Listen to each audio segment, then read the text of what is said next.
Hello and welcome back to the Reaper. So we're on with another set of high-speed tests because, well, it's what you guys wanted, so that's what we're going to do. We've recently done two videos regarding speed tests, and that is we've been trying to get the maximum speed out of the fast jets in DCS World, which we've done the Viggen MiG-21, F-15, MiG-29, Su-27, Su-33, Mirage 2000 and F-18.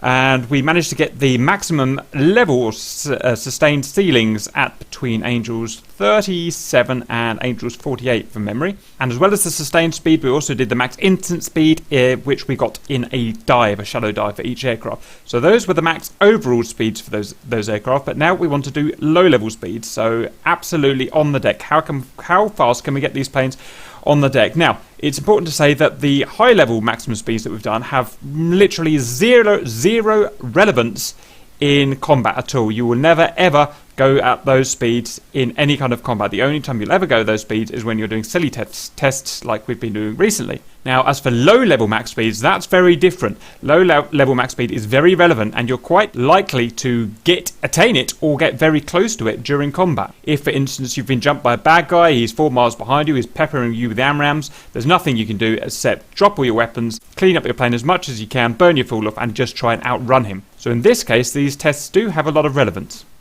Now, as we saw in the summary of the high altitude tests, roughly what we found is the FC fleet, the Flaming Cliffs 3 planes, were not particularly accurate apart from the F-15, whereas the high fidelity aircraft, you know, the Viggen, the MiG-21, the Mirage 2000, F-18, appeared to be perfectly modelled. Which kind of makes sense because the Flaming Cliffs planes were never, meant to be perfectly accurate, especially up in high-speed altitude. So it's going to be interesting to see how accurately everything's modelled down here on the deck, where the results are going to be a lot more useful. I think everything's going to be modelled and tested pretty well, but we shall see. Now, as for the parameters of the test, we're going to have 0 stores on all aircraft, as clean as possible. Where possible, we will be removing pylons on aircraft as well. Like the Hornet, fuel will be absolute minimum 10% in all aircraft, and I've turned fuel burn off so we don't have to worry about fuel burn. Wind is 0, so we don't want any tailwinds corrupting our results or headwinds or whatever. QNH 29 standard, 29.92 inches mercury. Temperature standard 20 degrees metric. It's going to be really easy to test to do. I'm going to jump in a plane, fly it for as far as I can, low down, and we'll see when we top the results out. There's nothing really can go wrong. We can't skew anything. We'll be getting our results. We're not going to be trusting the instruments on the planes. We're going to be getting our GPS results as ever from our info bar down here. We've got indicated speed there. I will change that to true speed. It will be true speed, which is going to be pretty much the same as indicated speed down on the deck, but I'll do true anyway. Altitude, not as relevant because they're going to be super low, is there. We trust these indications here are going to be more accurate than the instruments on the aircraft, as these will be taken directly out of the simulation engine. Then at the end of the video, we'll collate all of the results and have a little chat about them. Today we're going to be looking at the Viggen, the MiG-21, the F-15, the MiG-29, the Su-27, the Su-33, the Mirage 2000C, the F-18 and the F-5. The F-5's got a good shot in here. Which one's going to be fastest? I've absolutely no idea. Based on just pure physics, the MiG-29 and the F-15 have got the best power-to-weight ratios here, I believe. So they're probably going to be the best by far, but maybe it's more about aerodynamics down here than engine power. I don't know. Maybe it's more about optimization down here rather than engine power. I don't know. In this case, the Viggen I've got here would be probably optimized the best. Just don't know. So we're going to find out. Other than that, nothing else to say, so let's crack on with it. Okay, that I've been going for quite a few miles. That's the absolute maximum I can get. So, Viggen, 876 knots true at 107 feet. So, regards calculating the Mach, we're not going to trust the Mach meters in these planes because I've got no way of knowing how accurate they are. Instead, we're going to go to our website and calculate them, which I will say in a minute. But first of all, out of interest, we have a Mach 1.31. So we're in our website now. My apologies that you can't see it, but it is www.hochwarth,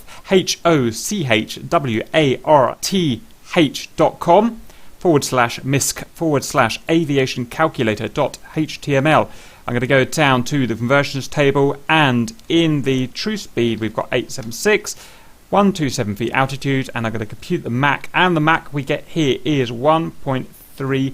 The reason we're using this website is that we found that some of the Mach meters in the aircraft have been inaccurate. Some of them were perfectly accurate, some of them have been inaccurate. So to keep everything fair, square and uniform, we're using this Hochwarth website just because it's a trusted source. Okay, next plane. In the Mirage now, absolutely no idea what to expect, no idea how fast this thing is down here. The power to weight ratio is pretty puny, so I'm not expecting amazing stuff, but it should be pretty aerodynamic. No idea. Let's go and find out. Okay, I've been going for a few tens of miles now. I don't think we're getting any better than that. We've got 801 knots down at the bottom there at 208 feet. Let's go and check that Mach out. Got a Mach of 1.21, and in this case, as I remember from the high altitude tests, the Mach meter in the Mirage is accurate. So that's quite a lot less than the Viggen, which is weird because the Mirage has a better power to weight ratio, I believe. Almost certainly a more drag-free, lighter airframe. So why it can't go as fast at low altitude, I can only think is an optimization issue. I guess it's just not optimized. A fighter like this, I presume, is going to be optimized for over a spectrum of all levels because it's going to fight down and it's going to fight up high at Angels 50, Angels 60. So presumably that's why. Right, let's crack on. Big Bertha, next F-15. Bingo fuel. Yes, Betty. Right, let's see what we can get out of her. Okay, I just can't get it any faster than 822 knots at 247, so let's write that down. Which is going to give us a Mach of 1.24. Okay, that's quite a big surprise already. It's way slower than the Viggen. I had no idea it was going to be slower than the Viggen. I thought this would be the fastest, to be honest, because it's just the biggest, I think it's the biggest power to weight ratio here, and I just thought it would absolutely trance everything. Again, the reason is presumably that it's optimized for all altitudes, low, high, and whatnot, and it's not optimized for down low like the Viggen. So that is a genuine surprise. I would have thought we would have got about Mach 1.4 down here. So very interesting. Let me just check we're clean. Yep, completely clean. No gas in the thing. So yeah, interesting. Right, next we've got Mr. Fulcrum. Let's give that a go. Fuel 1500. Fuel 800. Fuel 500. Bingo fuel. Pull up. Maximum speed. Okay, we've got Russian Betty. Maximum speed. Russian Betty shouting at us. Maximum speed. Maximum speed. Very similar to the F-15 at this point. Maximum speed. Maximum speed. Right, that's it. We're not going any faster than 827 knots, almost identical to the F-15, which is interesting. At 150 feet, giving us a Mach, it's going to be the same essentially, but we'll check, of 1.25. Tiny bit faster than the F-15, but essentially the same. So again, surprising, it just cannot get as fast as the Viggen. So it must again be an optimization issue. Let me know if you think there's any other reason, but I can't see any other reason why that would be. I mean, the figures of the MiG-29 compared to the Viggen are just so different. It should be so much faster in theory. So I guess that's what it is. So it's looking very much like the Viggen is going to be king at this, but we shall see. Let's keep going. Su-27 flanker A next. Okay, she is shaking. Something bad's going to happen. And I can't get any faster than 781 knots at 118 feet. She's just too draggy. The thing about the Su-27 is wonderful plane, turns beautifully, fights beautifully and whatnot. But she is basically one giant flying wing, huge, big, draggy body, big, draggy wings. And it's just never going to be as fast as the MiG or the F-15. So let's work out the Mach, and we get Mach 1.18. So that's pretty much expected. So that's pretty much what I expected. It's just a lot more draggy than the Mirage, the F-15, the MiG-29, and obviously she doesn't come near to the Viggen. Again, optimized for all altitudes because she is a big air superiority fighter, not a low-level attack strike aircraft. Right, next Su-33 with special afterburner mode. Okay. Now, interestingly, we've actually got it going faster without special afterburner mode than the Su-27, which is weird. Now, why could this be? She's bigger, she's heavier, she's draggier, and she's not got more powerful engines, so it should be going slower. So I can only assume it's some sort of optimization. Maybe she's optimized to fly over the sea better. I don't know. I really don't know. So that's just an interesting thing. Don't know. Let me know what you think there. Anyway, let's try special burner mode. If it works at the speed, I don't know, but we're going to give it a go. And engage. And the speed's going up. Yes. Maximum speed. It works. Maximum speed. Can we beat the F-15? Maximum speed. How interesting. Maximum speed. Yes. I know. Maximum speed. Betty's ski. Maximum speed. Maximum speed. Maximum speed. Maximum speed. I think we're top. Maximum speed. No. Maximum speed. Maximum speed. Still increasing. Maximum We're speed. catching up the F-15. Maximum speed. Maximum speed. Maximum speed. Maximum speed. Maximum speed. Come on, baby, hold Maximum together. speed. Hold together. Maximum speed. Maximum speed. Maximum speed. Come on, one more Maximum knot. speed. Yes, that's the F-15. Maximum speed. Maximum speed.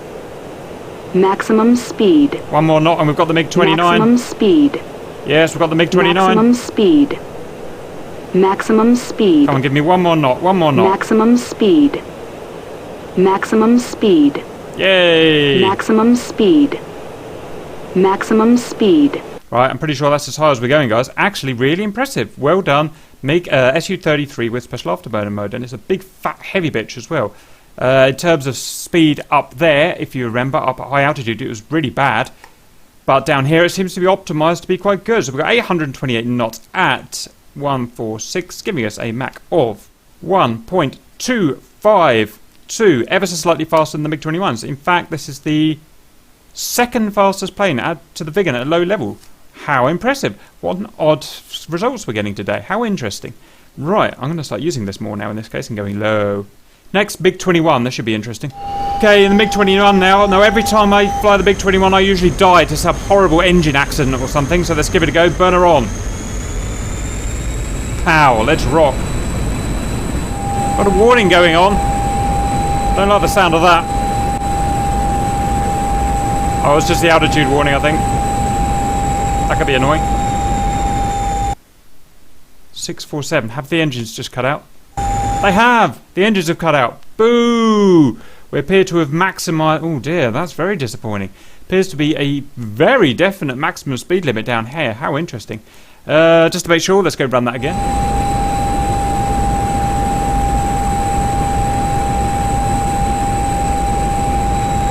Oh, for 5 minutes. I saw 741. Obviously, it's stalling out for whatever reason. Sorry, the engine's cutting out. We're just overspeeding the engine, aren't we? Or I saw 741 at about 340 feet, I suppose. I think that's as accurate as we're going to get it. So it's obviously not going to win the day because of that reason, but let's go and find out what it is anyway. That's the thing about the MiG-21. It's just wonderful to fly, but God, it's hard. It just doesn't... You just got to be careful, really careful. 741 at 340 equals Mach 1.12. 12, and we get full flame out. Right, so be it. Oh God, and that's really easy to get to as well. So you could so easily overspeed this thing. Anyway, let's go and check next baby out. Okay, we are now in hot. Yes, I know, Betty. Yes, I know, Betty. Yes, I know, Betty. Yes. Okay. Okay, we're now in the Hornet. Now, I have absolutely no idea what to expect. I'm pretty sure we're clean. Let's just check. Yep, we're clean. I don't know. No idea. I know it's slow up there. It's Mach 1.81 or 1.86, depending how you measure it. Down here, I guess we'll just find out. Okay, that is as fast as we're going to get. God, it's so much easier to fly than the MiG. I don't know if that's a good thing or a bad thing, but gee, the difference. Right, anyway, we've F-18, FA-18, 766. It's pretty meh, puny. At 208 feet gives a Mach of 1.16. So that is a smidgen shy of the Su-27, and it's our second slowest so far. A little bit disappointing. I mean, it's got relatively decent power to weight ratio, whatnot, but it's got these whopping great straight wings. It's never going to go particularly fast, and I don't know. I would like to have seen a bit more, but it is what it is. It's almost certainly super accurate because everything in this aeroplane is. But there you go. Let's jump in the F5 now. Okay, in the F5 now, here is our wild card today. You lot wanted me to include it because you think it's going to go fast. I don't think it's going to go fast. I haven't bothered checking it up high because I know it can only do about Mach 0.16. It's 1.6 Mach, and it's just not worth including because it's not going to compete. But let's see what she can do down low. Stand by. Okay, can't get any faster than that. Been quite a few miles now. We've got... Oh no, it's pathetic. 6, 8, 4... Well, it doesn't have a lot of... It's not a very powerful plane. Don't let it put you off. It is an excellent plane to fly. but it's not going to compete with the bruisers, as it just hasn't got the figures. So you know what I need to do? I just need to start doing some reviews for these planes, not comparing them to each other, but just, yeah, I think I'm going to do some reviews or some buyer guides. Anyway, 192 feet, just to help people choose, because I get so many questions every day asking me what they should buy. Is Mach point 1.03, so that's the F I've done. We thought we'd put it in there for some fun. Now I'm going to quickly collate the figures and show them together. Stand by. Okay, figures are up. The winner today is the ADS-37 Viggen ground attack plane, ground strike plane. Really impressive, really fast down here. And this explains why in missions, especially in PvP missions, where the air-to-air fighting is really hard. If you're in a Viggen and you get clean, you dump your weapons, you can outrun anything. Nothing can ever beat you down here. It just accelerates so quickly. Well, actually, it doesn't accelerate that quickly. It's just the top speed is so quick. We've done a lot of acceleration checks, and the highest acceleration is F-15 and MiG-29. I'm going to do some more of those because I was unhappy with some of the results. Just the driving wasn't quite good enough. Anyway, AGS-37, 876 true speed, a Mach 1.32, amazingly impressive. Su-33 with special afterburner mode, increased its Mach by like 0.1 or something. Very impressive for our special afterburner mode at low level. Didn't do a lot at high level. Low level did lots of extra thrust. 828 true speed, 1.252 Mach. Incredibly impressive down there. So I'm going to make use of that, definitely. MiG-29A, as expected, very fast down here, very powerful, huge thrust to weight ratio, so 827 knots, Mach 1.25, as expected. In reality, you try doing that, you probably get about 25 miles out of it before you clean the tanks out. It's just so heavy on gas consumption, that aircraft. So short bursts only. F-15, Mach 1.24, sore loser of today. I really thought that was going to be at the top. So genuine surprise, 822 knots true speed. Interesting, because learning an awful lot from today about what's fast down here and what's not. Really interesting stuff. Because often I've been in dogfights low level, and I've just been thinking, why am I not catching this guy up? Why am I not, I've got a roughly equal load. And this explains why.